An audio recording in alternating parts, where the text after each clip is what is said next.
dia, boa tarde, boa noite, amigo motoristas. Espero que todos vocês estejam bem. Hoje nós vamos conversar sobre um assunto que talvez seja um dos mais importantes para quem vive da estrada: fadiga e sono ao volante.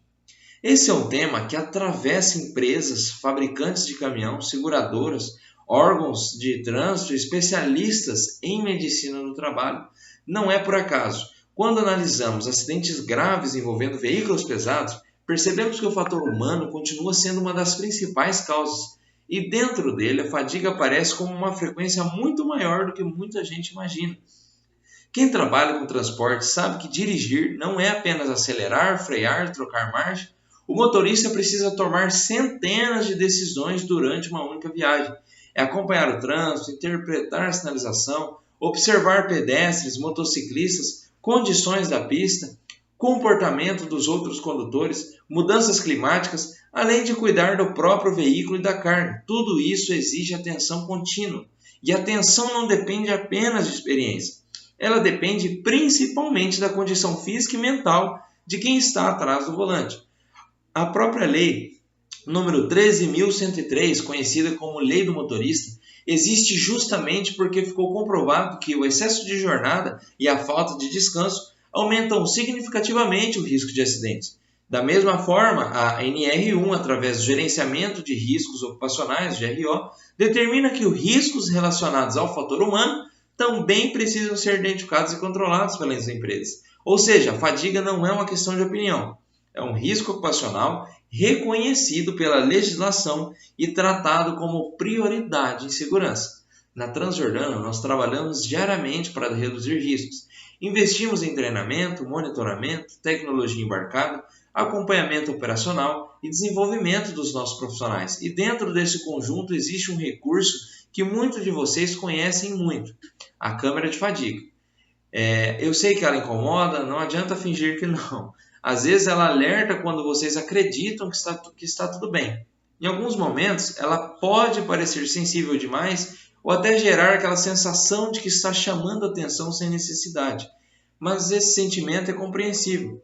É importante enxergar, pessoal, que a função dela é pelo lado da prevenção. A câmera não está ali para substituir o motorista, muito menos para dizer que alguém dirige mal, pelo amor de Deus. Ela também não conhece a experiência de cada um de vocês que acumulou ao longo dos anos. Ela simplesmente monitora sinais físicos que podem indicar redução da atenção e faz um alerta antes que uma situação de risco evolua. Na segurança do trabalho existe um princípio muito importante chamado hierarquia de controles. Sempre que possível, nós utilizamos barreiras capazes de interromper um acidente antes que ele aconteça. A câmera é exatamente isso, mais uma barreira de proteção. Assim como utilizamos cinto de segurança, mesmo sendo bons motoristas, assim como fazemos inspeção diária, mesmo sabendo operar o caminhão, assim como seguimos procedimentos, mesmo tendo experiência, tudo isso é necessário. A tecnologia também faz parte dessa camada de proteção. Nenhum equipamento é perfeito, nenhuma tecnologia elimina totalmente os riscos, mas quando ela consegue evitar apenas um acidente grave, uma única família deixando de receber uma notícia trágica, já mostra o valor que ela tem. Nosso objetivo nunca será penalizar quem trabalha corretamente. O objetivo sempre será que todos terminem sua jornada e retornem para casa em segurança. E isso vale para cada motorista, para quem divide a rodovia com vocês e para todas as famílias que esperam vocês no fim do dia. Durante este DSS, nós não vamos falar apenas de sono. Vamos entender o que realmente, pessoal, é fadiga, porque ela vai muito além da vontade de dormir. Ela envolve desgaste físico, mental, redução da capacidade de concentração, diminuição do tempo de reação e alterações que muitas vezes a própria pessoa demora para perceber. Por isso esse assunto merece atenção. Nós convivemos diariamente com riscos visíveis: chuva, neblina, pista ruim, trânsito intenso, mas a fadiga é um risco silencioso. Ela não aparece no painel do caminhão, não acende uma luz de advertência. É justamente por isso que precisa ser conhecida. Para iniciar esse tema, nós separamos 2 vídeos muito interessantes. O primeiro é o relato de um motorista profissional, assim como vocês, alguém que vive a estrada como todos vocês, compartilhando uma experiência relacionada à fadiga e aos riscos que ela representa. Na sequência desse vídeo, vamos assistir a um cardiologista explicando de forma simples e técnica o que acontece com o organismo quando o cansaço ultrapassa os limites seguros e como isso interfere diretamente na capacidade de dirigir. Assistam aos 2 vídeos com atenção. O objetivo não é apontar culpados nem julgar ninguém, é aprender, refletir e compreender que cuidar da própria condição física também faz parte da direção defensiva, porque um motorista bem descansado não protege apenas a própria vida, ele protege sua família, seus colegas de profissão, a empresa e todas as pessoas que compartilham a rodovia. Vamos assistir ao primeiro vídeo e depois ao segundo. E eu, Matheus, encerro minha parte por aqui. Agradeço.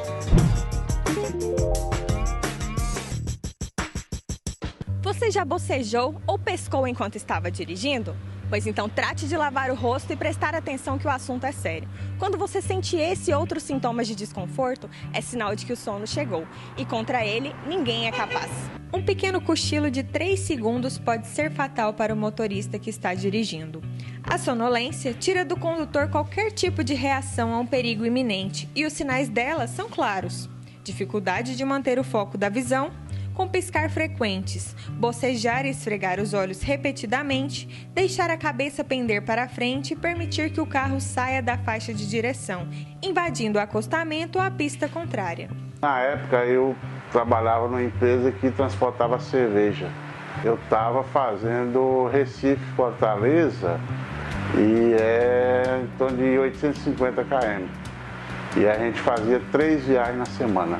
E um deles eu sonhei que estava passando na minha frente uma manada de elefante e não tinha nada. Outra vez eu sonhei que estava batendo na traseira de um caminhão, eu subindo uma subida, eu acordei travado, os pés no freio e o caminhão parado na subida. E não tinha nada na minha frente.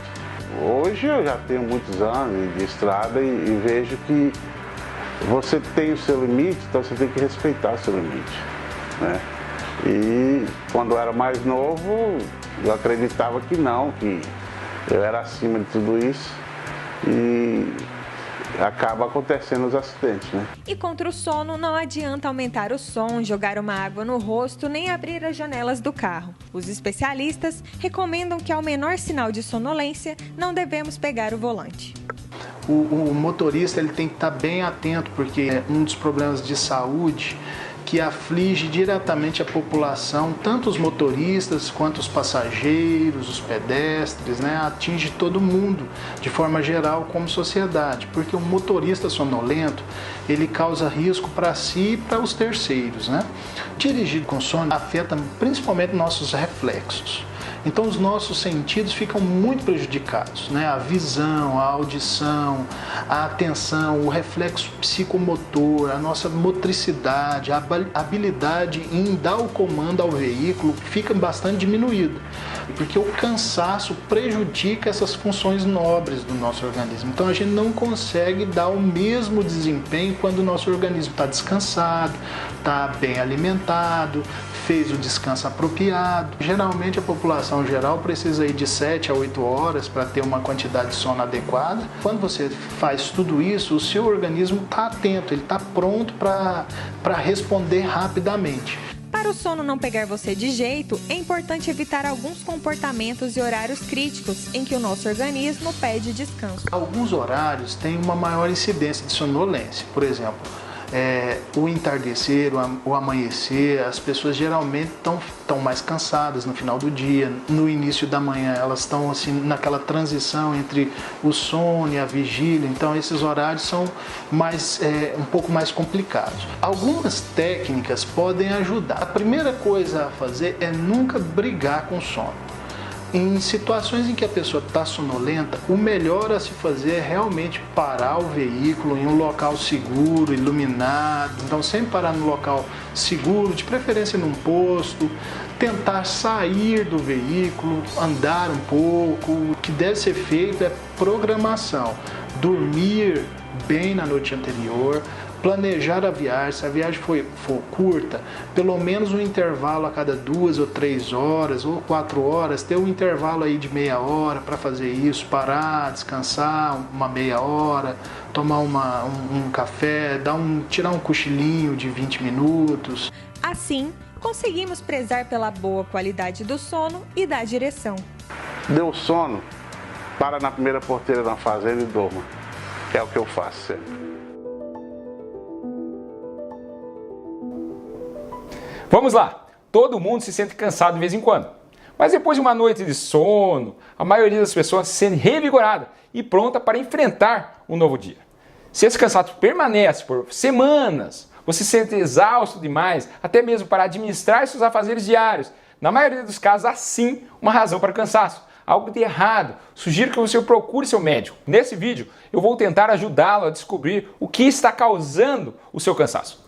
Centenas de doenças e distúrbios levam à fadiga. Mas eu vou explicitar as 10 causas mais comuns de fadiga e exaustão. E a primeira causa de fadiga crônica e exaustão é a anemia.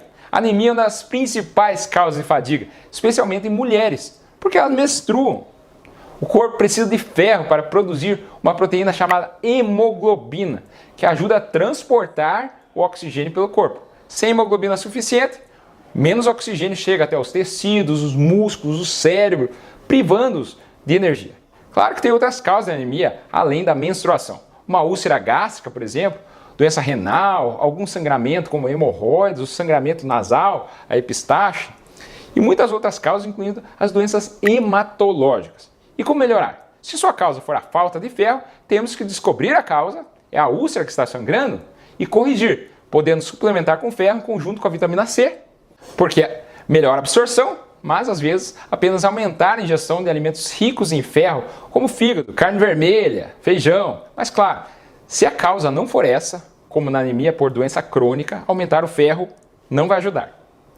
Minha segunda causa de fadiga crônica e exaustão, a doença celíaca. O que é a doença celíaca? É uma reação do sistema imunológico ao glúten. Tem muita gente que acha que é intolerante ao glúten, que é uma proteína do trigo, da cevada, do centeio, e pode ser encontrado nos pães, bolos, bolachas, macarrão.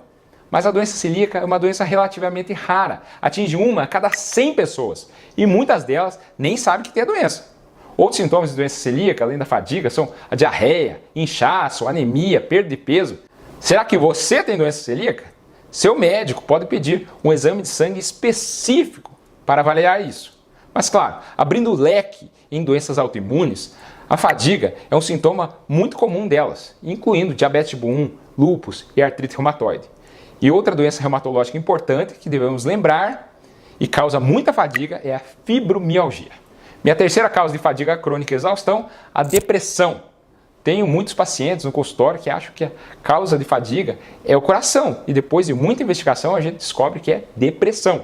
Eu já fiz um vídeo sobre depressão, procure no canal. Você pode pensar que a depressão é apenas um distúrbio emocional, mas ela também contribui para muitos sintomas físicos. Fadiga, dores de cabeça e perda de apetite são um dos mais comuns. Se você se sentir cansado, triste, isolado, chorar por qualquer motivo, isso pode ser depressão. Consulte seu médico e fale sobre os sintomas com ele. Porém, certos medicamentos antidepressivos e ansiolíticos também podem causar fadiga e exaustão. E às vezes, conversando com o seu médico, ele poderá diminuir a dose ou trocar de remédio. E esse cansaço vai embora. Claro, existem outras causas psicológicas de fadiga crônica, como a síndrome de burnout, aquela pessoa que deposita toda a energia em sua carreira e negligencia a vida pessoal. E outras causas como desemprego, visto que as pressões financeiras e a sensação de culpa e fracasso podem ocasionar uma exaustão mental e também agravar ansiedade, depressão e a fadiga crônica. Minha quarta causa de fadiga crônica e exaustão, a sobrecarga de cafeína.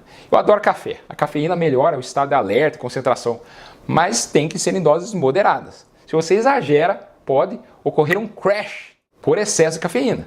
E esse excesso aumenta a frequência cardíaca, a pressão arterial, a ansiedade e o nervosismo. E se você exagera, essa pode ser a causa do seu cansaço. Além disso, o café depois das 2 da tarde pode alterar o seu sono. Você pode achar que está dormindo bem, mas se for analisar em um centro de sono, suas ondas vão estar alteradas. Então reduza gradualmente o consumo de cafeína, como café, chá, chocolate. Porque se você parar de repente, a abstinência de cafeína pode causar ainda mais fadiga. Minha quinta causa de fadiga crônica e exaustão, doenças crônicas, doença cardíaca, como insuficiência cardíaca, angina, valvulopatias, tudo isso pode causar fadiga.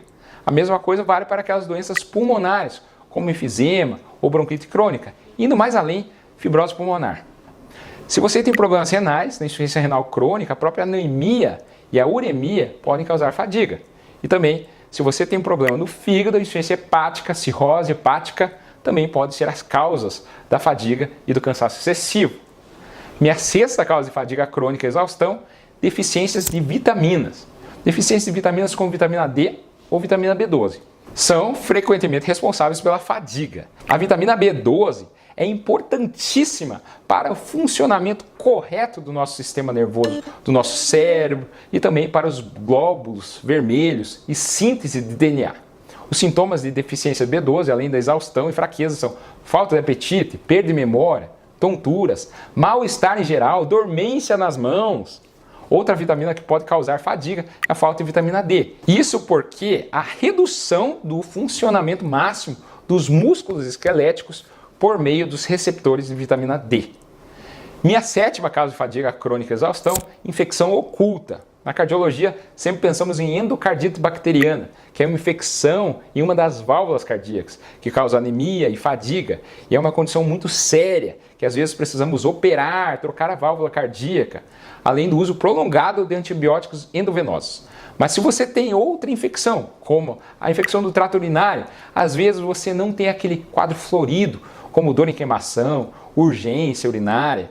Em alguns casos, principalmente em idosos, a fadiga pode ser o único sinal. Então não espere febre, não espere sintomas muito claros de infecção. Porque o seu médico faça o exame de urina e tome o antibiótico que ele prescrever. E pensando em infecção, a gente tem que lembrar do Covid também. Um dos principais sintomas de Covid longo é a exaustão, a fadiga. Então preste atenção, se você teve Covid, essa pode ser a sua causa de fadiga crônica. Minha oitava causa de fadiga crônica e exaustão, sedentarismo e obesidade. O sedentarismo pode causar descondicionamento, tornando mais difícil e cansativa a execução de uma atividade física. O excesso de peso aumenta o risco de fadiga, aumentando o risco de doenças que têm a fadiga como sintoma comum, como diabetes ou apneia do sono. Carregar mais peso, sentir dores na articulação ou nos músculos pode levar ou exacerbar a fadiga. Mas o outro lado da moeda também é verdadeiro. Exagerar no exercício e não ter descanso suficiente pode ser causa de fadiga crônica.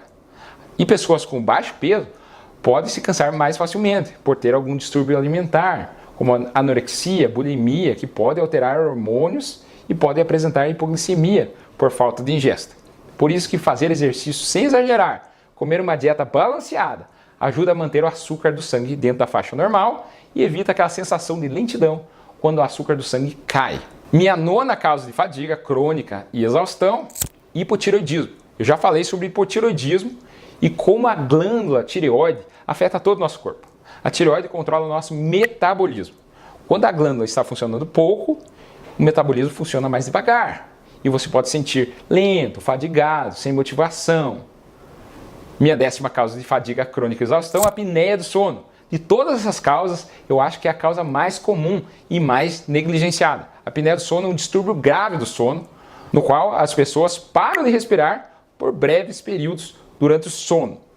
E cada interrupção desperta por um momento, mesmo que você possa não estar ciente disso.